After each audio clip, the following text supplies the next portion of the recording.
Hi friends, మేము ఆవకాయ పచ్చడి పెట్టుకున్నామండి. కానీ ఆవకాయ పచ్చడి ప్రాసెస్ మరి చెప్పడం అంటే నాకు తెలియలేదు. నెక్స్ట్ టైం పెట్టేటప్పుడు ఖచ్చితంగా మీకు నేను చూపిస్తాను. నేనైతే కొలతలు ఏం పెట్టుకోనండి, ఎందుకంటే నాకు కొలతల కంటే నాకు ఆనవాళ్ళ ప్రకారంగానే పచ్చడి పెట్టుకోవడం నాకు అలవాటండి.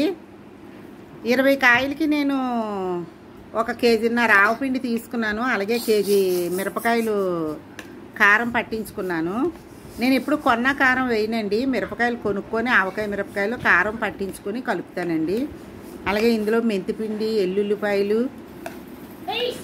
పసుపు ఇవన్నీ కలుపుతాను. అన్నీ కూడా నా అంచనా ప్రకారంగానే వేసుకుంటానండి. నేనైతే మాత్రం కొలతలు తీసుకోను. చాలామంది కొలతలు చెప్తారు కానీ నాకు అంచనా ప్రకారంగా తెలిసిపోద్దండి.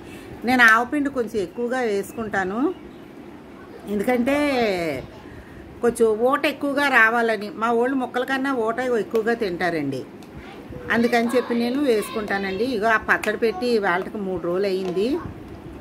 పచ్చడిని కలుపుకుంటున్నాము. ఇవ్వండి 2 జాడీలకి పచ్చడి ఎత్తి పెట్టుకున్నామండి, 2 సీసాలకి. ఎందుకంటే మా అబ్బాయి మా ఆయన గారు కూడా కువైట్లో ఉండడం వల్ల వాళ్ళకు కూడా కొంచెం పంపించాలి.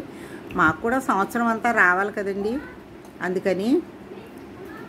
ఈ వీడియో నచ్చితే మీకు లైక్ చేయండి, సబ్స్క్రైబ్ చేయండి, బెల్ మోగించండి.